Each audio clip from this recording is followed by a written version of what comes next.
So today we're discussing all things in-season training. Sweet. So, let's get into it, I guess. Starting off, what are the most common mistakes you see athletes and coaches make with in-season training? Well, I think the big one, the obvious one, is a lack of in-season training. I think we can appreciate where our pre-seasons fit into our general yearly plan and the point of what a pre-season is. I find it quite amusing at times that then we'll drop off our in-season training when, if you think of sports like our team sports here in Australia, where we're playing week to week with the goal of ultimately trying to win a premiership.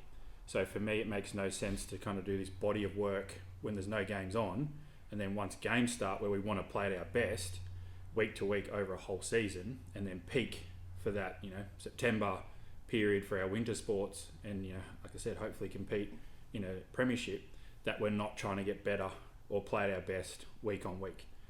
So where it's very different to say like an Olympic sport where you got like 4 years to train for one event, in our team sports we're trying to be at our best the whole way through. So to do that, you've got to prepare to play every week.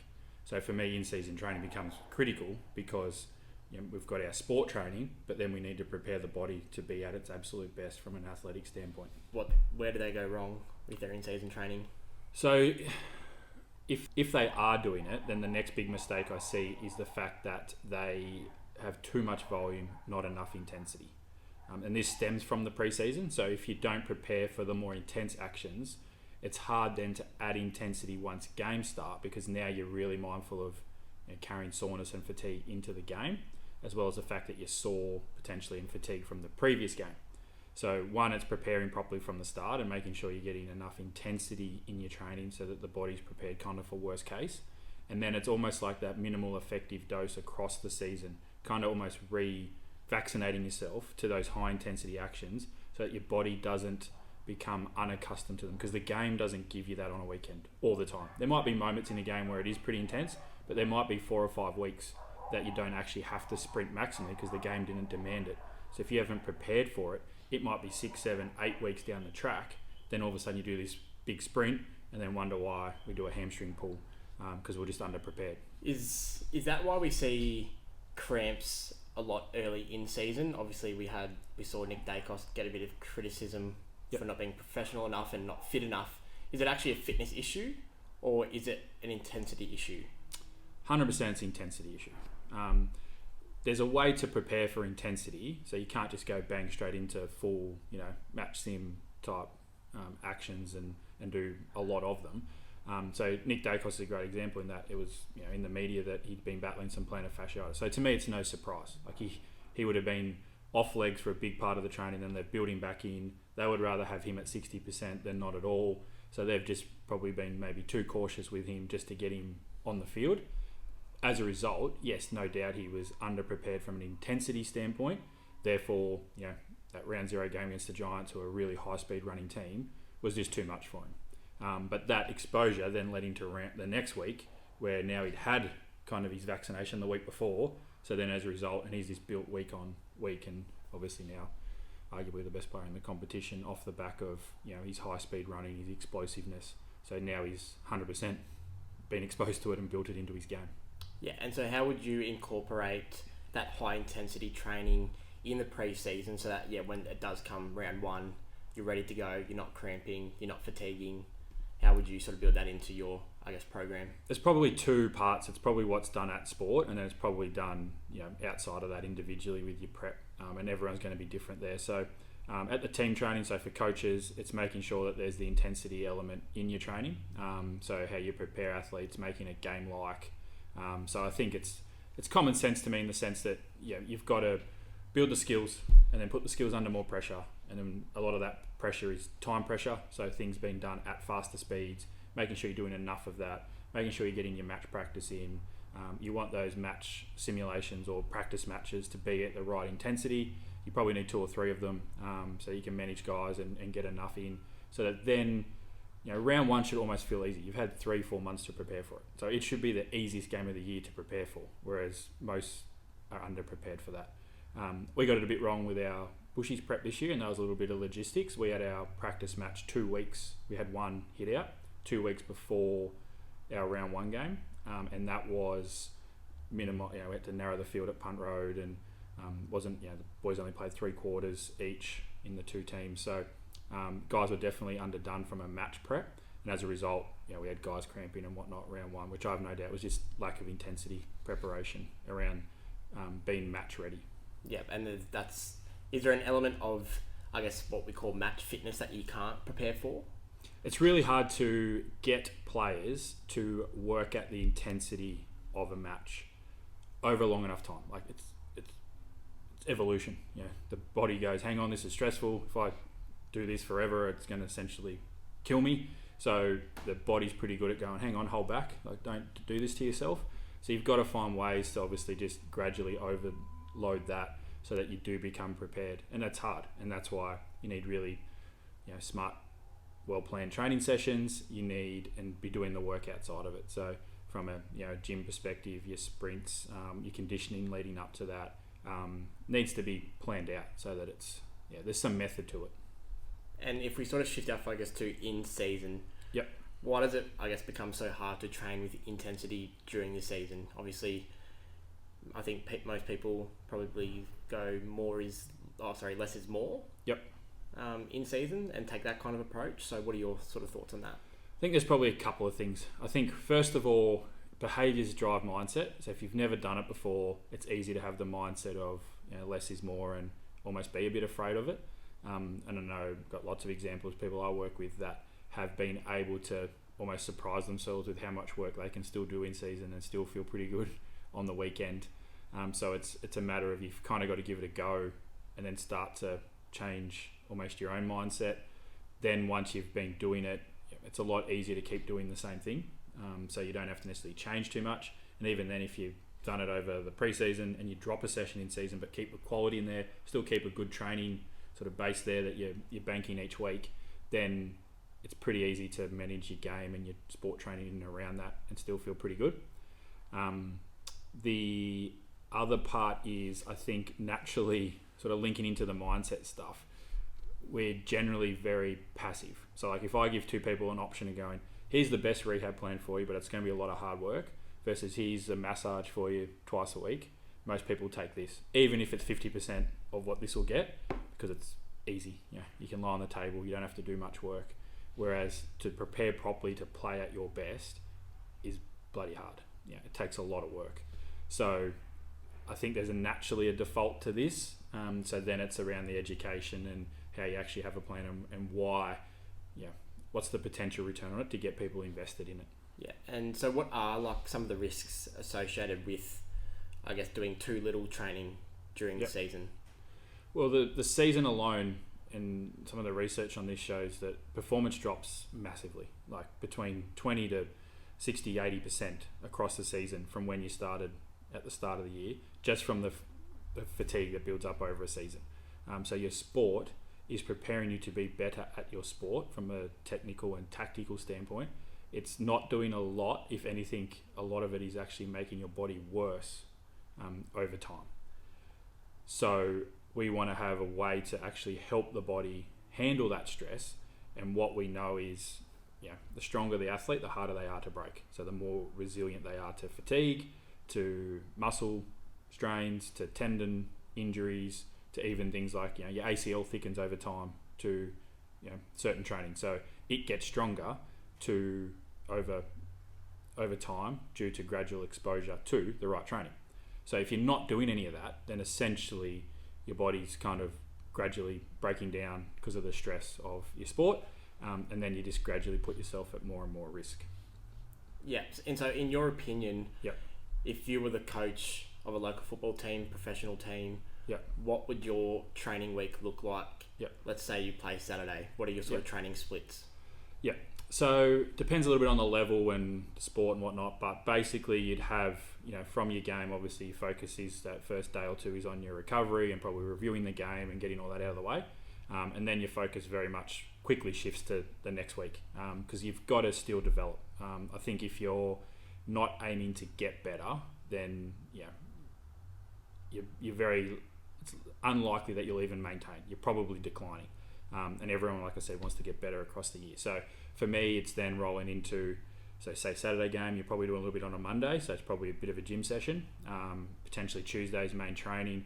I'd be looking at Tuesday, Wednesday, so that midweek is you're getting a speed session in. You probably then got another main lift to come midweek. Then you've got, obviously, most likely another team training session. And then I think a big missed opportunity is like a primer session in the gym where it's a chance to do a lot of the really specific explosive stuff that can really raise the needle from a speed and power perspective. Doesn't have a lot of fatigue attached to it. And then that leads into pretty much match prep come Saturday. Yeah, and so does that, sort of those training splits, does that get affected if there's a short turnaround, say if it's only a 6-day break instead of a 7? Does that sort of compromise? Do you have to miss a session, or how do you sort of make it all work? Yeah, those are the chats, absolutely. So I think then it probably means a session drops out, and the same the other way. Like if you've got an extra day, like an 8-9 day break or a bye week, there's chances to actually get extra sessions in. The key there is try not to change your week too much. So I always sort of aim for a session or one session down or one session up to your normal week, so that you just keep it consistent. Because that's the risk of, so if you had say a full week off, to me then you're starting back with only 1 or 2 sessions the next week. So if you're used to doing 4 or 5 sessions, now you've got to gradually build layer sessions back in. So the cost of missing a session or doing too much is not just the next week, it actually can affect the next 2 or 3 weeks, depending on how you've got to gradually build that load back in. Yeah, and so I think we were having a conversation maybe a couple of weeks ago around if you're not lifting at 80% of your max, you're not actually getting stronger.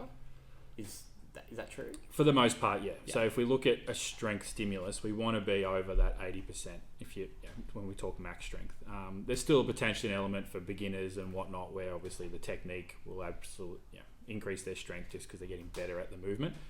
But if you're pretty well trained, your strength is at a decent level or greater, then you need a pretty high end stimulus to get stronger, even to maintain that strength. You don't need a huge frequency, so a couple of times a week, but you need to expose yourself to those high intensities to keep that improving, because your plateau gains get harder the better an athlete is. So what's your kind of minimum recommendation in terms of how many gym sessions a week? Is it, and are they full body? Are they upper, lower splits? What do you recommend? Great question. For me, it'd be, so minimum would be 1 sprint session a week. And get 2 lifts in, and ideally then they're full body, so that you're ticking off pretty much most areas, and then what they look like, the devil's in the details a little bit around lower and upper and core and the blend between mobility and max strength and all that sort of stuff, and that would probably, working with youth athletes, evolve depending on the sort of age and the stage of development each athlete is at. So if our younger guys, obviously max strength isn't so much a focus. It's more good control, speed, coordination, that sort of stuff. That sort of continues, and then so that 14, 15, we're starting to get into a bit of that strength development. They have a good understanding of the fundamentals in the gym. We're really sort of making sure that going through their growth spurts, that the quality's there. And then off the back of that, then we're starting to get into our strength power sort of stuff as they turn into young adults. And so at the start of the week, is it more kind of lifting heavy, and then I guess as the week goes on, it's maybe a bit more power based? Is that how you would structure it? Or more or less, strength is sort of early middle of the week. For me, it's a little bit too sort of the type of movement. So things like our RDLs, those sort of things, more earlier in the week. So maybe not Monday, but Tuesday, Wednesday potentially, where we're sort of keeping it away from game day, just because those sort of actions typically come with a bit more risk, that soreness and that carryover fatigue. And even then, I'm pretty careful with the dosage of them in season, just in general, because of the risk that we get some soreness carry over and actually interfere with their sport, which we're obviously avoiding. Having said that, we can't get rid of them completely, because they are important to just the structural integrity of muscles and tendons and what that does from a performance and an injury risk standpoint. Yeah, and so when you, a few minutes ago you mentioned there's a missed opportunity for like primer sessions. Yep. So that they usually happen on a Friday, or you can maybe even do them Saturday morning. Like we see, obviously, NBA players who day of the game, they obviously play at night. They'll lift in the morning. Get some massage, go back out, do sort of warm up, shoot around. I guess what would that look like for you, and why is it such a big missed opportunity? I think there's a bit of a misnomer around primer sessions, just in general. Like, it's in the gym, so everything's got to be brutal. Everything's taxing. Everything's the same. It's much like in footy. We don't we do captain's runs. Well, there's not a lot of running. It's just really short, sharp skills. It's all about touch and just fine tuning. So the primer sessions are very much the same for the athletic side of things. It's keeping it simple. It's limiting the eccentric actions where we get that fatigue. So basically a lot of the things like jump from a seated position, we're trying to fire up the nervous system basically, and then depending on how we do that, how long that lasts. So we can look at it as just a training sort of, get that in once a week. It's trying to just push the needle over time to get the athlete better, as well as that short-term result where we're trying to actually make them faster. So actually perform better for the game that's about to follow. Why do you think there is such a negative connotation? Like, if it works for some of, like, it obviously works for the AFL, works for NBA, why is there such a negative connotation around it at local level with athletes who just kind of, they do fear they're going to pull up sore, or they just want to feel fresh for games? It's a great question. My biggest bugbear with athletes is this. It's the philosophy around training away from their sport, in that, and it comes a little bit from cultures from other, the CrossFits and these sort of things. The sport is the sport. Athlete-focused gym training should be around preparing them for the sport. Whereas most gym sessions, in my experience, just in and around, they are the sport. So the issue for athletes is it's like if you're trying to play your Saturday, your game, Monday, Wednesday and Friday in the gym. It's just not going to work. So our sessions are about making the athlete better. So you should actually leave. There's times we work pretty hard, but you should leave feeling pretty good, because we're trying to prepare you for Tuesday, Thursday, Saturday, more or less. Whereas a lot of these, there's this sort of culture where if I'm going to the gym, I've got to be smashed. Everything's got to be redlined. It's got to be either a big grueling circuit where I come out, my heart rate's maxed out, I'm exhausted, sweaty everywhere, or it's, I've got a PB every lift all the time. That's not how training works. And if you look at like the AFL environment, people would be blown away by how little they do, to the point that, I know guys that go and get drafted and say, oh, this is actually easier to what it was before I got drafted, because we're in a phase where we're actually trying to develop and get better. So we're trying to push pretty hard, as opposed to, that's just about now playing at your best. So there's a balance between how much you need to do to get better, and then too much, and just trying to find that sweet spot. And that's going to be a little bit different for everyone. But for me, there's just this sort of culture around, if I'm going to go to the gym, I may as well make it count, and I've got to leave exhausted, which is just so far from the truth. And so, kind of relevant here for, the next question. So talk to me about the problem with athletes who do use those general fitness, like sort of HIIT classes, CrossFit, Body Fit, where it's designed to get the heart rate up and to make you feel like you've done something. So explain that for me. I think obviously it's not your sport, so the movements and whatnot are different, in the sense that I can see why you can get misled, or it gets a bit confusing that, I think this is pushing the needle forward and going to help me be a better footballer or a netballer or a basketball, whatever it is.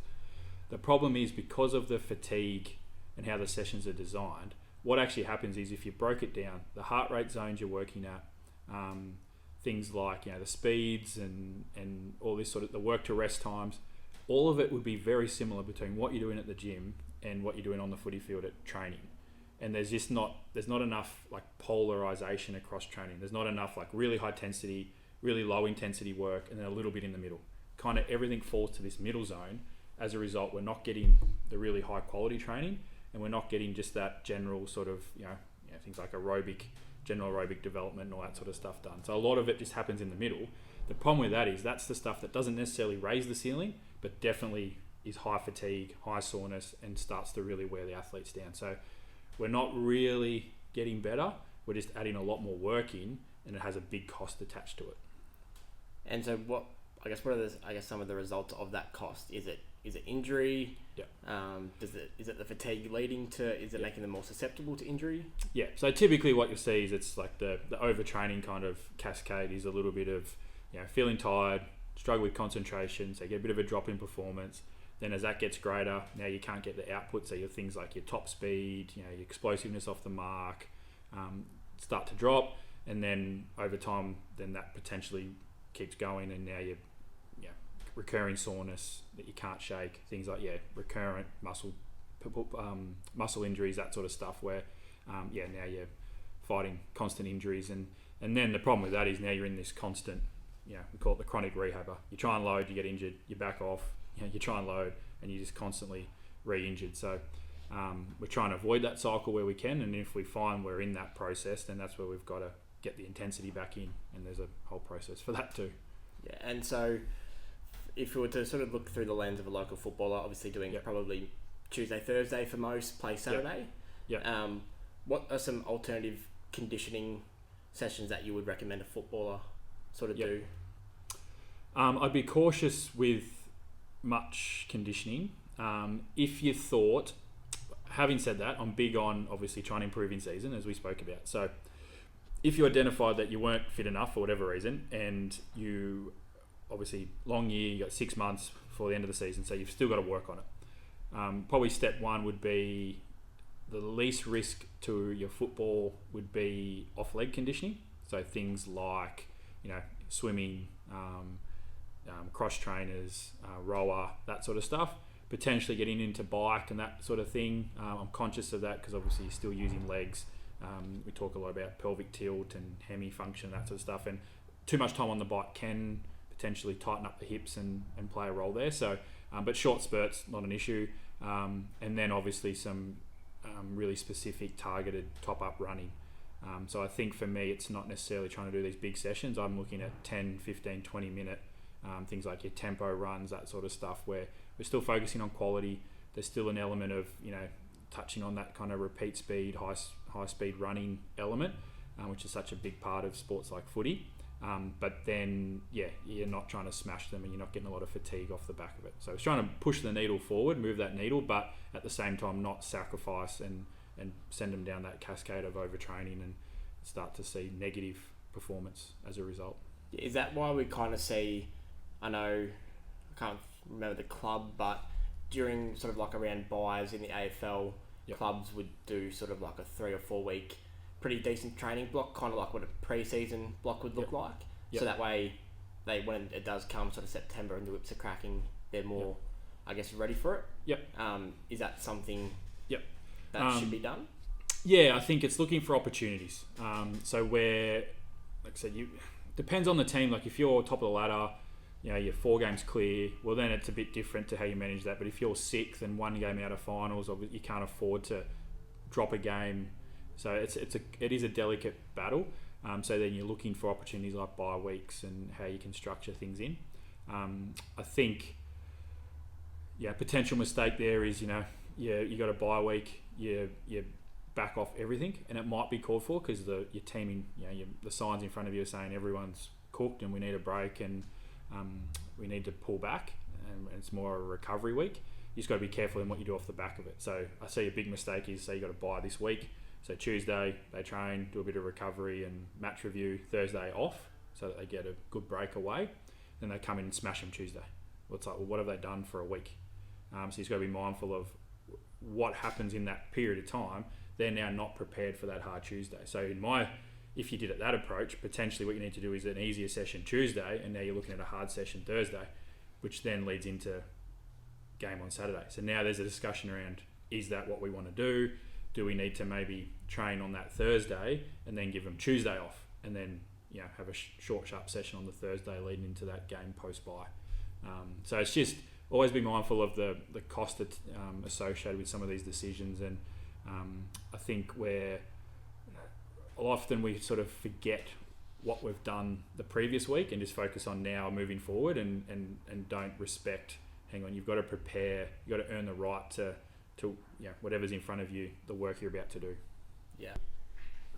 So obviously you speak to plenty of athletes in the gym around sort of, I guess, consistency So what does that look like in terms of like recovery, diet, training? What advice do you give them? The number one thing you hit on there was being consistent. So I think most people are too inconsistent, so that'd be step number one. Find a routine that, whether it works or not, you just do consistently. Off the back of that, then it allows you to start to change things. And for me, the key piece of advice there is just change one thing at a time. We talk about things like research, in our field, and if you've got too many things you're trying to look at once, it just becomes this, big mess. You've got no way of telling what correlates to what outcome. So for me, if you're consistent, you get an idea of what that feels like. You change one thing, you'll have a clearer idea of, does that help, does it not? And then you can start to tweak the plan for you, because everyone's going to be different. And that's going to link back to your training week, what it comes down to from what you actually do work-wise, how you prepare for each of those sessions, how you recover from each of those sessions, like you touched on your sleep routine, when you go to bed, what time you get up, your food, all that sort of stuff is going to link into that. So it's a big process. That's why we talk about this from young ages, because it can take 3, 4, 5 years to figure out. And even then, it's changing all the time. So if you don't start this till you're 25, you're probably not going to figure it out until post prime years of your career. So we're big on trying to get our athletes to start thinking about this stuff. Some are really good with it, some take a lot of time, and that's why it's just a learning process for everyone. So with, I guess, the sort of consistency topic, how does that kind of fit into, say, like a deload week where someone might completely go, I'm cooked, I need a complete week off? Yep. Is it still important to be consistent, even though, yes, you might be having a deload week? Is it still important to train? Yes and no, and I think it does depend on the context. So for me, if we look at it sort of across like week to week, then we've got our days, so Monday to Monday, Tuesday to Tuesday. What those days are, you can keep consistent. That doesn't mean that month to month or even term to term they can't be different. So we can zoom out a little bit more and go, so yep, our Mondays look like this, our Tuesdays look like, Wednesdays look like this, but it might be, our 8-week block looks like this, and we have a week off, at week 9, and then I repeat that again. So we've got our kind of weekly cycle, but then we can go bigger and look at, monthly, term, even yearly cycles, and go, okay, when do I need typically some rest? When do I need to just reduce volume? The hard part for me is a lot of people just default to, I need rest, I need to reduce volume, without really pushing through. And in my experience, the cost of doing that for this weekend often outweighs the cost for the next rest of the season. Yeah. And so I guess with that, can you sort of explain how, like looking at the bigger picture, explain how athletes can think more long-term during season instead of week to week? I think a lot of athletes get caught up in the week to week where it's, I'm just trying to get through this injury to play, or so I'm playing sore. I don't want to train too much because I don't want to be sore for the game. That kind of thing. How can they sort of shift their mindset to long-term? It's a great question. It's a tough one to answer with specifics, other than the fact that I think we get so short-sighted into like that immediate gratification around, if I play good this weekend, I get a pat on the back, it looks great. But for me, it's around bigger picture, particularly in youth development. Like, so say footy, we talk draft year is your top age 18's year. To me, like, it really doesn't matter if you have a bad month of footy at 15. Like, if you're trying to get better and you carry a little bit of fatigue even, to me, that's more important to what the end goal is. So if you've got something to work on, so say your speed, to me, it's like, okay, I need to be kind of all in on this, because it doesn't matter if I dominate every game this year. If I'm still slow, I'm not getting drafted. So I think it's understanding strengths and weaknesses, off the back of that, what's the plan, and then just sticking to it, and not getting caught up in this week, I need to do less, because it's a big game. Like, there's no big game. They're all big games, in the same sense. So it's, you need to be thinking big picture, not worried about, this week is as a one-off. Like I said, different in team sports to individual sports, where, if you've got an Olympic trial, obviously that is your one chance to get onto Olympic squad, as opposed to, you've got 18 Saturdays before the finals. Yeah, and so with the in-season stuff, when it comes to recovery, Obviously, I know sort of in the sort of off-season, pre-season, you want to sort of steer clear away from sort of ice baths and that thing because it kind of does affect adaptations. Yep. So obviously in season it's a bit different when you're playing sort of week to week and you're optimising for performance. Yep. So how does that kind of look? Yep.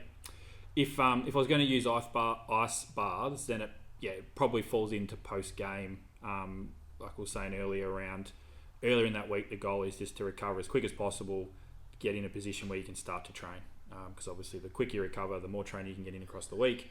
So if you look at, if it takes you 5 days to recover, you're probably not getting any training in because now you're just pretty much pre-game. You're 1 day off match day. But if you can recover in 24 hours, then you've potentially got 4 or 5 days of actual training days to start to get ready for that next game and even, like I said, just that development across the year. And would you use ice baths pre-game? Say, like you've done your Thursday night training, would you jump in the ice bath after then to feel good for game day, or? You could. To me, you've got something wrong on a Thursday and across your week if that's what you're relying on. So for me, it's probably more, I'm thinking like primer session. I'm thinking more about get the body fired up as opposed to trying to down-regulate to recover. So I'm thinking, active recovery, things like primer sessions, that nature, as opposed to ice baths and whatnot. So, for me, ice baths probably fit into Saturday night, maybe early Sunday morning, but I think use that opportunity post game to try and start the next day as good in the best shape possible, so that then by Monday, Tuesday you're feeling pretty good in your training, almost as normal. And when you sort of say active recovery, what does that kind of look like? Is that just going for a 20-30 minute walk on a Sunday? Is it a bit of mobility, stretching, those kind of things? What does that look like? Depends a bit on what you've done leading into it. So if it was post game, it's probably more gentle, so like walking, that sort of thing.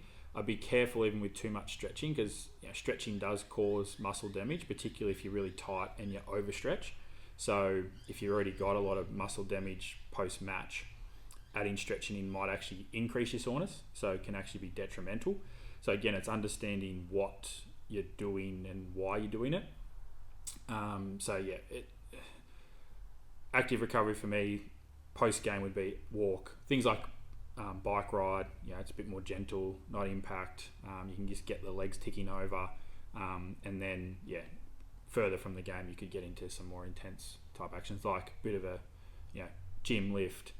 So a really good one is in the gym, some of that medium intensity load with high volume, sort of like that bodybuilding type program, because what that does is it has a great hormone response. So it actually triggers muscle growth, tendon growth because of that stimulus, as well as the fact that because of the game and we've got all that damage, then it actually starts to create that repair process. And so is there any sort of tools or some habits that you would recommend athletes use when it comes to recovery? From a habits perspective, absolutely. It's sleep and nutrition, the two big boring ones, but people as a result just want to skip over them, which you just can't afford to. If you want to be at your best, you've got to get your sleep and you've got to be refueling and eating well across the week. And so how does, obviously, play Saturday night, say if you go out Saturday night, have a few drinks, what's the impact of that? Even though it might be a couple, what is the impact? It's massive, from a negative standpoint. So we know, alcohol, for example, has a big impact on the quality of your sleep, let alone the fact that if you're getting home late, you're having less sleep anyway. And any sleep you do get is not pointless, but it's going to be a lot less quality. You don't get into that same deep sleep, and that's when the body repairs. So you're basically saying we're just going to skip tonight and not repair. Understand that still obviously happens, and we're all young ones. So, if you're serious, then that's not part of your lifestyle. Well, that's pretty much all the topics we've got covered. Hope everyone got something out of that, and we'll be back next week with a new topic. Sounds good. We'll see you then. Perfect. Thank you.